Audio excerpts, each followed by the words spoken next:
So நேற்று எபிசோடில் இந்த இஃப் எல்இஃப் எல்ஸ்னா என்னன்றதை பார்த்தோம். அதையே இப்போ ஒரே லைனில் எப்படி எழுதுறதுன்றதை பார்க்கலாம்.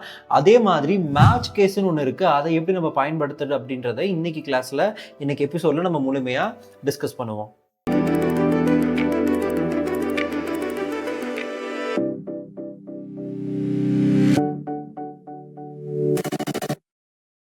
ஸோ இந்த இஃப் எல்இஃப் எல்ஸ்ன்றதை நம்ம ஆல்ரெடி படிச்சிருந்தோங்க.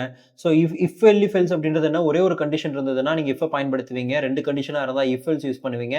பல கண்டிஷனாக இருந்தால் இஃப் எல்இஃப் எல்ஸ் அப்படின்றத யூஸ் பண்ணுவீங்க. எல்இஃப் வந்து எக்கச்சக்கமான டைம் நீங்கள் போட்டுக்கலாம்னு சொன்னேன். பட் இப்போ சிம்பிளாக உங்களுக்கு இந்த மாதிரியான ஒரு விஷயம் தான் இருக்குது, உங்கள்கிட்ட எக்கச்சக்கமான எல்இஃப் இல்லை, எக்கச்சக்கமான கண்டிஷன் இல்லை அப்படின்னா இதை நம்ம சிம்பிளாக சிங்கிள் லைனில் எழுதலாம்.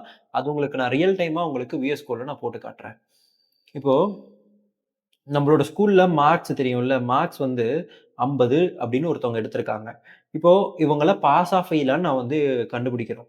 அப்போ மார்க் பார்டர் பாஸ் என்ன நம்ம சொல்லுவோம், greater than or equal to 35 இருந்தா அவங்கள நம்ம என்னன்னு சொல்லுவோம், பிரிண்ட் பாஸ். அவங்கள என்னன்னு சொல்லுவோம், பாஸ்ன்னு பிரிண்ட் பண்ண சொல்லுவோம். எல்ஸ் என்ன சொல்லுவோம், பிரிண்ட் ஃபெயில்னு சொல்லுவோம். கரெக்டா? இப்போ அவங்க 50க்கு மேல மார்க் எடுத்திருக்காங்க, அதனால அது பாஸ்ன்றத நான் கொடுத்தேன். இதே இப்போ 34 இருந்தா எனக்கு என்ன வரும், ஃபெயில்ன்றது வரும். ரைட்டா? ஸோ இது ரொம்ப சிம்பிளான ஒரு லாஜிக்குங்க. இதுக்காக நம்ம இவ்வளோ பெரிய இஃப் எல்ஸ் எழுதணுமா அப்படின்னு கேட்டா கிடையாது. இதை நான் எப்படி சிம்பிளா ஒரே லைன்ல எழுதுறது அப்படின்றத நான் இன்னைக்கு நான் சொல்றேன். ரைட்டா? இதுக்கு ஃபர்ஸ்ட் இந்த இஃப் எல்ஸோட கண்டிஷன்ஸ் எல்லாம் பாருங்க. எனக்கு இதோட அவுட்புட் அப்படின்றது பிரிண்ட் பாஸ்ன்னு இருக்கு, இது பிரிண்ட் ஃபெயில்னு இருக்கு. ஃபர்ஸ்ட் இதோட இஃபோட அவுட்புட் என்ன, பாஸ். அந்த பாஸை ஃபர்ஸ்ட் நம்ம டைப் பண்ணிக்கலாம். பாஸ். கண்டிஷன் என்ன, if marks is greater than or equal to 35. Else அப்படின்றது எனக்கு எப்படி இருக்குது, ஃபெயில் அப்படின்னு நான் கொடுக்குறேன். இதை எக்ஸிக்யூட் பண்ணா நமக்கு ஃபெயில்னு வரும். இதே மார்க்கோட வேல்யூ நான் 50ன்னு மாத்தணும்னா இங்கேயும் எனக்கு என்ன வந்துடும், பாஸ்ன்னு வரும். ரொம்ப சிம்பிளுங்க. இதை உங்களுக்கு சிம்பிளா எக்ஸ்பிளைன் பண்றேன். இப்போ நீங்க எப்படி எழுதுவோம் டிஃபால்ட்டா, if marks greater than or equal to 35 அப்படின்னா நம்ம என்ன கொடுப்போம், பாஸ் அப்படின்னு பிரிண்ட் பண்ண சொல்லுவோம். இல்லைன்னா எல்ஸ்ல எனக்கு என்ன வரும், ஃபெயில்னு வரும். கரெக்டா? இப்போ இது எப்படி நம்ம சிங்கிள் லைன் எழுதுறோம்னா இந்த விஷயமானது எனக்கு ஃபர்ஸ்ட் வந்துடணும், பாஸ். இப்போ இந்த கண்டிஷன் அதுக்கப்புறம் வரணும். அதாவது if marks greater than or equal to 35 வரணும், அடுத்து எல்ஸ் வரணும், அடுத்து என்ன வரணும்னா எனக்கு ஃபெயில் அப்படின்றது எனக்கு வரணும் அப்படின்றத நீங்க சொல்லிக்கலாம். ரொம்ப சிம்பிள் தான். ரைட்டா? இது வந்து பெரிய பெரிய லாஜிக், எக்கச்சக்கமான எல்ஸ் வரும்போது நீங்க எழுதுனா கொஞ்சம் குழப்பம். ஒரே ஒரு சிம்பிளான லாஜிக் தான் இருக்கு அப்படின்ற பட்சத்துல நீங்க என்ன பண்ணலாம், இதை நீங்க பயன்படுத்தலாம். ஓகே, சரி.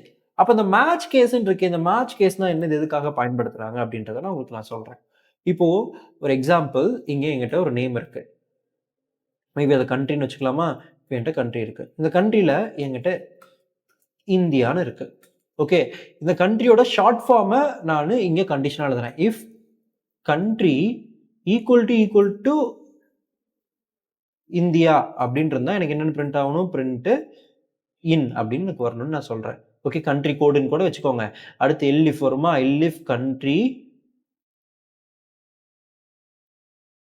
ஈக்குவல் டு யுனைடெட் ஸ்டேட்ஸ் அப்படி இருந்தால் எனக்கு என்ன வரணும், பிரிண்ட் யூஎஸ்ஏ அப்படின்னு வரணும். இன்னொரு elif country equal to Japan வச்சுக்கலாமா? ஜப்பானாக இருந்தால் எனக்கு என்ன வேணும், பிரிண்ட் ஜேபி அப்படின்றது எனக்கு வரணும்னு நினைக்கிறேன். எல்ஸ்ன்றது நமக்கு தெரியாத ஒரு கண்ட்ரி. ஸோ அந்த மாதிரி பேரே இல்லாத ஒரு தப்பான கண்ட்ரின்னு இருக்குன்னா எனக்கு என்ன வரணும், அன்னவுன் அப்படின்னு வரணும்னு நினைக்கிறேன். ஸோ இதை நான் இப்போ எக்ஸிக்யூட் பண்ணும்போது எனக்கு அவுட்புட் இன்னு கரெக்டாக வந்துருச்சுங்க. இப்போ இதே நான் தெரியாத ஏதாவது ஒன்று கொடுத்தேன் அப்படின்னா எனக்கு என்ன வரும், அன்னவுன் வரும். சரி, இந்த இடத்துல ஒரே விஷயத்த தான் திரும்ப திரும்ப திரும்ப திரும்ப பயன்படுத்துறோம் இல்லையா? இது எப்படி நான் சிம்பிளாக மாத்துறதுன்னு உங்களுக்கு நான் சொல்றேன். இதுக்கு நம்ம பயன்படுத்த போறது மேட்ச் கேஸ் அப்படின்ற கான்செப்ட். ஸோ இதுக்கு எகெயின் நான் என்ன பண்றேன், கண்ட்ரி அப்படின்னு ஒரு வேரியபிளை நான் கிரியேட் பண்ணிக்கிறேன். இந்த வேரியபிளுக்கு நான் இந்தியா அப்படின்றத நான் பாஸ் பண்றேன். ஓகே, இப்போ மேட்ச், இப்போ இந்த கண்ட்ரி கூட எது மேட்ச் ஆகுதோ எனக்கு அவுட்புட்ல வரணும். இப்போ மேட்ச் கண்ட்ரி இந்த இடத்துல என்ன பண்றேன்னா கேஸ் இந்தியா இப்படி இருந்தா எனக்கு எது பிரிண்ட் பண்ணணும், ஐஎன் பிரிண்ட் பண்ணணும். அடுத்த கேஸ் என்ன, கேஸ் யுனைடெட் ஸ்டேட்ஸ் யுனைடெட் ஸ்டேட்ஸாக இருந்தால் நீங்கள் என்ன வரணும், பிரிண்ட்டு யூஎஸ் அப்படின்னு வரணும். அடுத்த கேஸ் என்ன, கேஸ் ஜப்பான். ஓகே, ஸோ இந்த இடத்துல பிரிண்ட்டு ஜேபி அப்படின்னு வரணும். அதே எல்ஸ் கண்டிஷனை நீங்கள் எல்ஸ்ன்னு போடக்கூடாது, இந்த இடத்துல ஒரு அண்டர் ஸ்கோர் போட்டுக்கோங்க. Under score print unknown. So இந்த இடத்துல இது கம்பேரிட்டிவ்லி சிம்பிளாக இருக்குங்க. நீங்கள் எக்ஸாக்டாக நீங்கள் இதே பயன்படுத்தலாம். பட் இன்னும் நீங்கள் எஃபிஷியண்ட்டாக யூஸ் பண்ணணும்னு நினைக்கிறீங்கன்னா இந்த மேட்ச் அண்ட் கேஸை பயன்படுத்தலாம்.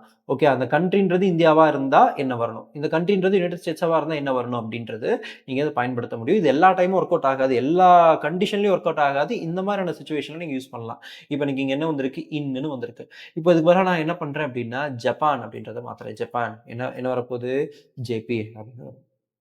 ஸோ இந்த வீடியோ அப்படின்றது நம்ம இஃப்னா, எல்இஃப்னா, எல்ஸ்னா என்னன்றது உங்களுக்கு தெரிஞ்சிருக்கும். அதை வச்சு எப்படி அது ஒன்லைனாக மாற்றுறது, இந்த மேட்ச் கேஸ்னால் எப்படி இருக்குன்றதை பற்றின ஒரு முழுமையான விளக்கத்தை பார்த்தோம். இந்த வீடியோ உங்களுக்கு பிடிச்சிருந்ததுன்னா தம்ஸ் அப் கொடுங்க, உங்களோட ஃப்ரெண்ட்ஸுக்கு ஷேர் பண்ணுங்கள்.